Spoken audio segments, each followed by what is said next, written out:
y'all. Happy Monday. My name is Sophia. I am a certified math teacher, and it is Monday, and we are going to do some math. I was going to do it on live, but the screen is backwards. So just going to go over variables, equations, expressions. You really need to understand your math terminology, and I just wanted to get on here and do a quick little math video. So I'm going to just go off whatever. So you're probably learning about variables right now in math class. Okay, so that's going to be your letters: X, Y, Z, L, M, N, O, P. Okay, so variables are things that change, right? Variation, variety. So your variables are your letters. They're your unknown amount that is in the problem. So for example, if I was to have 3x plus 4. Now this is an expression. Why is this an expression? Because it doesn't have an equal sign, so it's called an expression. Here I have my variable, that's my x. Do I know what this is equal to? I do not. I would have to solve it to figure it out. So my variable is my unknown value that I am solving for. Now, here, since I don't have it equal to anything, I can't solve for it because it's not equal to anything. But it's just here, this is an expression, okay? In front of that variable, I have something called a coefficient. Let me get another marker. Here I have a coefficient, okay? So that's called a coefficient. So if you ever see that, they're talking about the number that's going to be in front of the variable.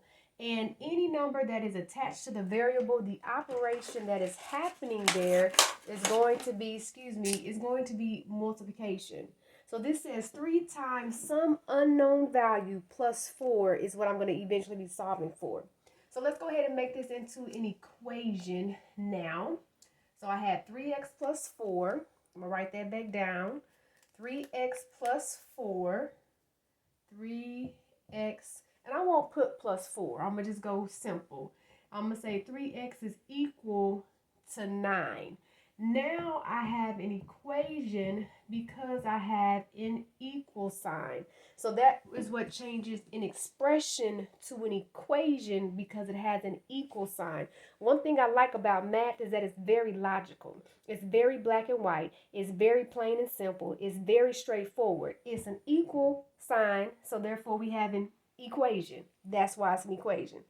Now, why am I going to what do I need to do? So I'm getting a phone call. What do I need to do to solve for this unknown variable?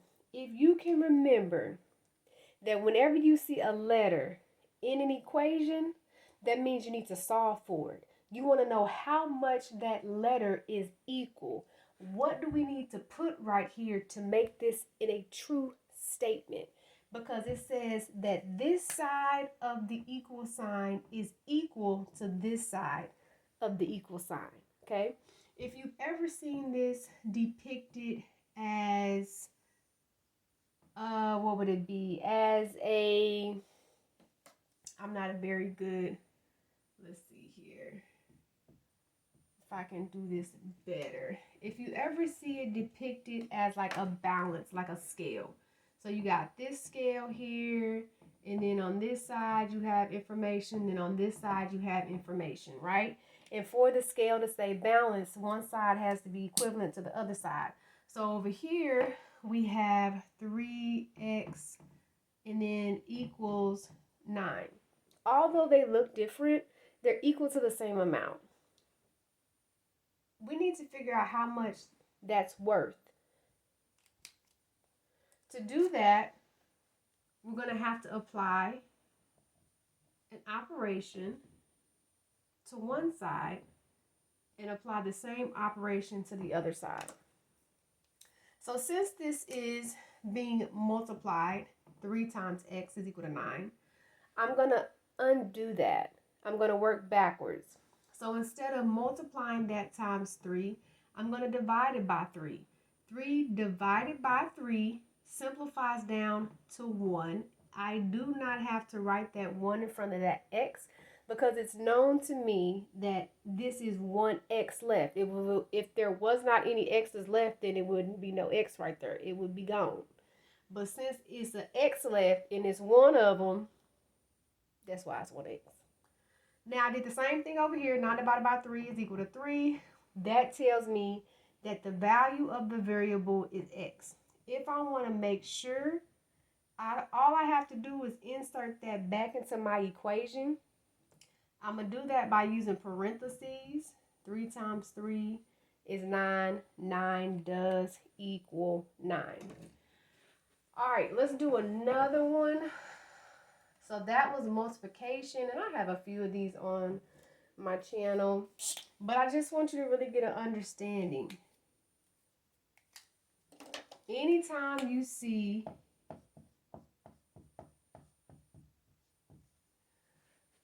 a variable, you want to solve for it. You got to get that variable by itself. I need to get x alone, which means I need to remove all of the numbers from this side and put them over there. What am I going to take away first? Well, since I'm adding 4, I'm undoing everything that I've done. So since I added a 4, I'm going to subtract a 4 from both sides. When I do that, I'm left with 4x is equal to 12 minus 4, which is 8. Now, since these two terms are being multiplied, I need to undo that, and I'm going to divide. So x is equal to 8 divided by 4, which is 2. If I want to make sure, I just come and plug that back into my original equation. And I'm going to have 4 times 2 plus 4 equals 8. You always use parentheses when you substitute. I have 8 plus 4, not is equal to 8, is equal to 12, my bad. Is equal to 12. 12 is equal to 12. It works. They said you need to do something or see something 7 times before it sticks. So I know a lot of times they don't give homework anymore, but you need to practice. Not to be perfect, but for it to be like put in there concrete, okay? Let's say we got 3y minus 8 is equal to 14. I'm just making this up as I go. Still need to get the variable by itself. It don't matter what letter it is. Since I have an 8, I'm going to try to brighten this up a little bit. I'm going to add the 8 to get it on the other side. Why are you adding the 8? Well, when I add the 8 to a negative 8, it makes a 0. And that's how I get that to disappear. Because 3 plus 0, 3y plus 0, it don't change anything. So the only way that I can get this to poof, be gone and disappear is to add a negative and a positive number that's the same. A negative 4, a positive 4, a negative 8, a positive 8. Whatever it is, it needs to have the same number but a different sign. What I do to one side, I do to the other, and I do that so I can keep it equal. I'm trying to keep my equation equal. So now I have 3y is equal to 8 plus 14, which is 22. Now I'm going to divide both sides by 3. That simplifies down to 1. I don't have to write it. And this is going to be 22/3. There is no common factor between 22 and 3, so I'm going to just leave it like that as 22/3. And I could substitute that back in there if y'all want to, but I don't know if y'all ready for that just yet. But that's going to be my answer. And let's just go ahead and, I don't remember what that number was. Let's do another one. Let's say we got 1/2 x, you can see that, plus 6 is equal to 9. Just something real random. Same thing goes. I'm still going to do the opposite. I still need to make a 0. For this number to go away, it needs to be down to 0. The only way I can change this to a 0 is by subtracting it away. So what I do to one side, I do to the other. I don't want to mark through there and mess up my marker. 1/2 x is equal to 9 minus 6, which is 3. Now, because I'm multiplying this x times 1/2, I'm going to divide it by 1/2. Divide this side by 1/2. X is then equal So 3 divided by 1/2, which is 3 times 2, because the opposite of dividing by 1/2 is multiplying by 1/2. So that gives me a 6. You're like, wait. You didn't confuse me. Now, some of us can use a calculator, which is fine. But if you cannot, the rules for multiplying a fraction or dividing fractions, no problem. Wait, dividing fractions, easy as pie. Flip the second one and multiply. So anytime you divide a fraction, so we're going to take a little mini lesson break, right? Because you're like, I don't even know how to divide fractions. Like, how is that going to work for me? Because, well, if you can use a calculator, you never have to worry about it. But if you don't get to use the calculator, then we need to know how to divide fractions by hand. So if I have 1/8 divided by 2/6, what does that equal? Keep, change, flip. You always keep the first fraction the same. You change this sign to multiplication, and then you write the reciprocal, or you flip the second fraction. So instead of it being 2/6, it's 6/2. After you practice it, do not get overwhelmed. Once you practice something, you will remember how to do it. But you have to practice it. Okay? You have to do it more than one time. So rewind this 3 or 4 times until it clicks. You have to practice for it to be concrete. Okay? So now, when I multiply fractions, I multiply straight across. 1 times 6 is 6.